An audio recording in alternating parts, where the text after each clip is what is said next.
आज डिस्कस करेंगे फंक्शंस को। इसके अंदर जो पहला लेक्चर दिया था उसके अंदर सिंपल ऑपरेशंस परफॉर्म किए थे, कैलकुलेशन सिंपल की थी, ठीक है ना। इसके अंदर मैं पूरी कैलकुलेशंस को थ्रू फंक्शंस की पूरी उसी ऑपरेशन को परफॉर्म करूंगा लेकिन थ्रू फंक्शंस। फिर इसी तरह क्लासेस पे एक लेक्चर लेंगे जर्नल से, फिर हम अपने प्रॉपर टॉपिक्स पे आ जाएंगे, सही है ना। वेब प्रोजेक्ट्स बनाने के लिए आप क्या करेंगे, विजुअल स्टूडियो को स्टार्ट कर लें। विजुअल स्टूडियो को स्टार्ट करने के बाद आपके पास दो चॉइसेस आ जाती हैं। एक तो ये है कि आप न्यू प्रोजेक्ट पे जाके वेबसाइट ले लें, या फिर आप प्रोजेक्ट ही एज अ न्यू वेबसाइट ले लें। एक तो ऑप्शन होती है न्यू प्रोजेक्ट पे जाएं, और न्यू प्रोजेक्ट के अंदर आपको ऑप्शन मिलेगी यहाँ पर विजुअल सी शार्प की, और इसके अंदर ASP.NET वेब एप्लीकेशन। लेकिन यह है कि जी वो दूसरा मेथड था, जहां से अगर आप प्रोजेक्ट लेंगे इधर से भी आप प्रोजेक्ट क्रिएट कर सकते हैं, लेकिन इसमें होगा इस पर थोड़ा सा एरर हैंडलिंग मुश्किल है। आपको इवेंट्स या एरर्स मौके पे नहीं पता चलते, ठीक है, आपको ढूंढने पड़ते हैं इस तरह से। जो प्रॉपर वेब प्रोजेक्ट का तरीका है दूसरा, वो ये है कि आप फाइल में जाएं और फाइल मेन्यू में से न्यू पे जाएं, और न्यू के अंदर से फिर वेबसाइट पे क्लिक कर लें। दोनों से नहीं है। उसमें होता है कि अगर आप पहला जो मेथड था क्रिएट न्यू प्रोजेक्ट करें और उधर से वेबसाइट लें, तो आपके प्रोजेक्ट के अंदर हर पेज के अगेंस्ट 3 फाइलें बनती हैं। एक ASPX फाइल होती है जो डिजाइनिंग वाली है, दूसरी डिजाइनर फाइल होती है, और तीसरी कोडिंग फाइल होती है, .cs फाइल होती है। अगर आप न्यू वेबसाइट करते हैं, यहां से अगर आप प्रोजेक्ट लेंगे तो हर पेज के अगेंस्ट 2 फाइलें बनेंगी। एक पेज होगा HTML वाला ASPX पेज, और एक .cs फाइल होगी जो कोडिंग वाली है, ठीक है। वेबसाइट 2 प्रोजेक्ट को नाम दे दिया, या अगर आप नाम चेंज करना चाहें तो ये फोल्डर का नाम है, ये चेंज कर दें, ठीक है। इसको मैंने फिलहाल वेबसाइट 2 नाम से ओके कर दिया, और एम्प्टी वेबसाइट मैंने ली है। एम्प्टी वेबसाइट में होता है कि आपके पास कोई पेज अवेलेबल नहीं होगा, खाली होगी बिल्कुल। इसके बाद आप क्या करेंगे, सोल्यूशन एक्सप्लोरर पे जाएं। सोल्यूशन एक्सप्लोरर में सबसे ऊपर सोल्यूशन फाइल है और उसके नीचे प्रोजेक्ट फाइल है। प्रोजेक्ट फाइल पे राइट क्लिक करें, राइट क्लिक पे ऐड न्यू आइटम, और इधर से मैं एक वेब फॉर्म सेट कर रहा हूं। वेब फॉर्म को डिफॉल्ट नाम दे दिया, ओके कर लें। आपको इस पेज का सबसे पहले तो HTML सोर्स नजर आ रहा है, ठीक है। ये जो सोर्स नजर आ रहा है ये डिजाइनिंग करने के लिए यूज होता है। कोडिंग अलग जगह पे है, डिजाइनिंग अलग जगह पे है। अगर आप काम करते हैं PHP पे या सिंपल ASP पे, तो उसमें होता है कि जहां पे डिजाइनिंग होती है उधर ही उसकी कोडिंग लिखी जाती है। HTML वाले कोड के अंदर ही आपका काम होता है सारा, लेकिन डिजाइन अलग से भी होता है। अब इसके अंदर मैं क्या करता हूं, डिजाइन मोड पे आ गया हूं, और डिजाइन मोड पे आने के बाद मैंने टूल बॉक्स, और टूल बॉक्स में से कंट्रोल में लेता हूं।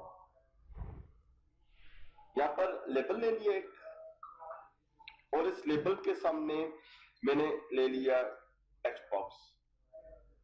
आप कंट्रोल्स को कॉपी पेस्ट भी कर सकते हैं, लेकिन उसके लिए एक शर्त है। शर्त यह है कि आपने इस पर कोड ना किया हुआ हो, ठीक है ना। एग्जाम्पल किस तरह से, मैं इधर लेता हूं एक बटन,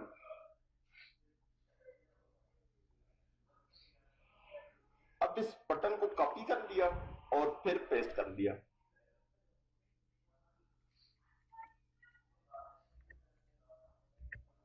दो बटन आ गए।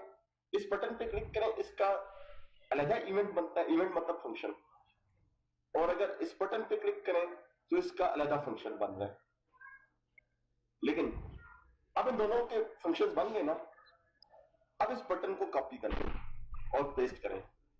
इस बटन पे डबल क्लिक करें, ये आपको किधर लेके जा रहा है, बटन 1 क्लिक पे, और अगर इस बटन पे क्लिक करें तो फिर भी उसी जगह पे लेके जा रहा है। दोनों बटन्स के पीछे एक ही कोड है, क्योंकि बटन्स को कब कॉपी किया है, इवेंट बनाने के बाद। सर ये बटन नेम सेम हो, बटन नेम भी सेम होंगे, ये देख लें। बटन नेम डिफरेंट है, बटन 3 है, वो तो डिफरेंट है, बटन 3 है। लेकिन इसके पीछे जो इवेंट काम कर रहा है वो बटन 1 वाला ही है। अच्छा सर, मतलब बटन तो नया बन गया, इवेंट से पहले मतलब इवेंट से पहले आप कॉपी कर सकते हैं, इवेंट बनाने के बाद आप कॉपी नहीं कर सकते। इवेंट के बाद अगर कॉपी करते हैं तो फिर कोड जो है वो भी कॉमन रहता है पीछे। अगर बटन डिलीट करें कोडिंग बेशक छोड़ दें, उसको कोई इश्यू नहीं होता, लेकिन किसा बटन डिलीट की कोडिंग नहीं रहती है, कोडिंग नहीं रहती है, वो आपको खुद डिलीट करनी पड़ेगी। जी, ये लेबल आ गया और कंप्रेस फाइल है, वो यूएसबी को सेलेक्ट करनी है, वो ये यूएसबी पे राइट कर लेना अगर बूट कर रहे हैं। यहाँ पर लेबल आ गया, फिर इसी को कॉपी पेस्ट किया, अगेन कॉपी पेस्ट किया, और इसके बाद फिर मैं बटन ले रहा हूं।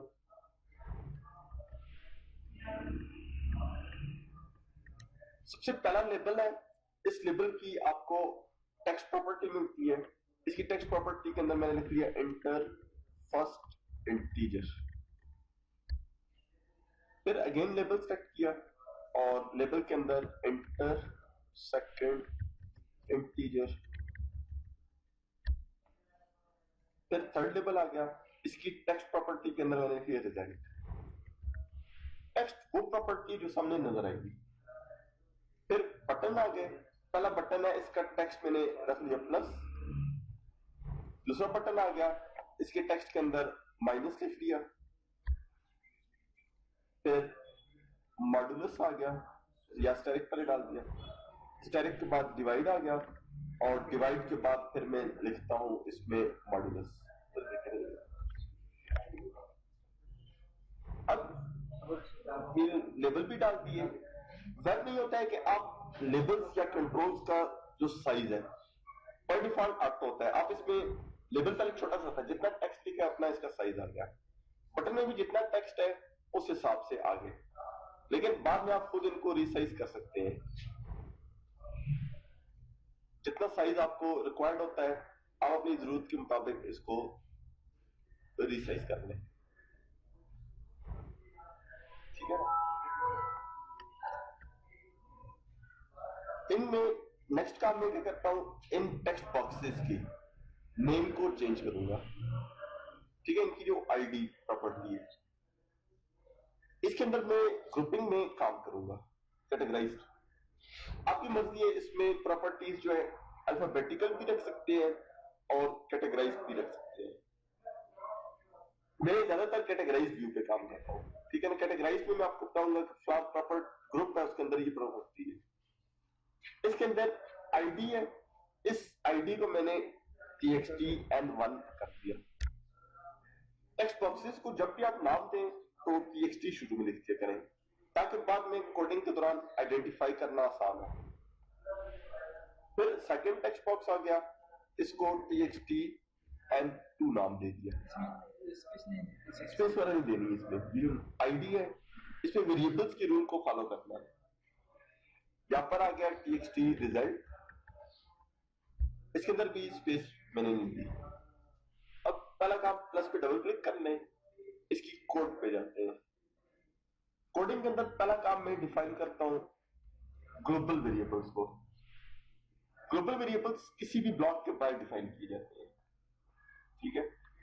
यहां पर मैंने इंटीजर ले लिया a और b, और रिजल्ट को मैंने डबल डेटा टाइप ले ली, इसको मैंने r नाम दे दिया। 3 वेरिएबल्स आ गए। इन वेरिएबल्स का क्या फायदा होगा, बटन 1 पे भी एक्सेस हो सकते हैं, बटन 2 पे भी, बटन 3 पे भी, क्योंकि ब्लॉक के बाहर डिफाइन है। ब्लॉक के अंदर अगर डिफाइन हो तो उस ब्लॉक के अंदर ही सिर्फ एक्सेस हो सकते हैं। मैंने इनको यहां पर ग्लोबल कर लिया। फर्स्ट लेक्चर देखा तो था ना, ये नहीं, ठीक है। उसी लेक्चर को मैं आगे मॉडिफाई कर रहा हूं। ये अगर वो एक्सप्रेशन हो उसमें प्लस भी हो माइनस भी हो, तो फिर ये किस तरह है, एक वेरिएबल प्लस में यूज हो रहा है तो एक वेरिएबल प्लस हो एक्सप्रेशन है। अगर दूसरा हो फिर आप डबल रख लेना, ए बी दोनों को